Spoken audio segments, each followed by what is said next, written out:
Isa lang kumanta. Amen. Praise God. Purihin po ang dakilang Diyos. Salamat sa Panginoon sa napakabiyayang umaga. Amen. Salamat sa buhay ng bawat isa. Salamat. Napakadakila po ng ating Diyos. Ayan, napakabuti ng ating Panginoon. Sobrang napakadakila niya. Ayan. Marami tayong pinagdaan ng mga pagsubok nitong last weekdays, pero nakita natin kung paano yung kabutihan ng ating dakilang Diyos. Amen. Amen. Ayan po. Ang topic ko po ngayon ay about doon sa, di ba, natandaan niyo ating mga sunod-sunod na topic. Kaya sabi dito, be ready for the next life. Ayan, handa na ba tayo? Amen. Ayan, handa na ba tayo sa next life? Kasi ang ginagawa natin, bakit tayo dumadalo ng gawain every Sunday? Meron tayong everyday prayer group, lifestyle, life group.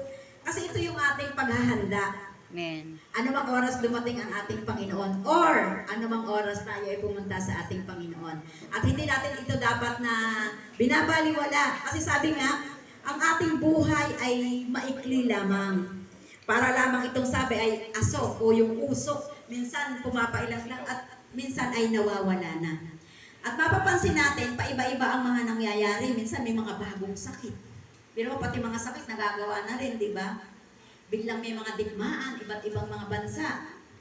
Biglang may aksidente. Matitinding kalamidad. Minsan, halos doon sa isang petsa na yan, iba't ibang bansa. Pero makita mo na matitindi yung mga kalamidad. Minsan, kausap mo lang. Tapos malaman mo, wala na pala. Minsan marami kang pangarap sa buhay, marami kang plano. Tama naman, hindi naman pwedeng wala kang pangarap o wala kang plano. Amen. Pero masigit po, kailangan sabi ko nga lagi, balanse tayo.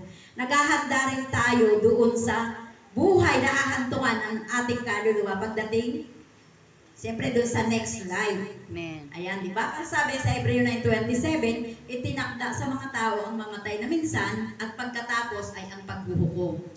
Ayan, di ba? Kasi meron tayong haharap tayo sa ating Panginoon at sabi nga tayo ay sure ba tayo na tayo ay ligtas na? At tayo ay ligtas na pero haharap pa rin tayo doon. Para syempre sabihin niya, tayo ay mabuti at tapat na lingkod ng Diyos, pumasok ka sa aking kaharian.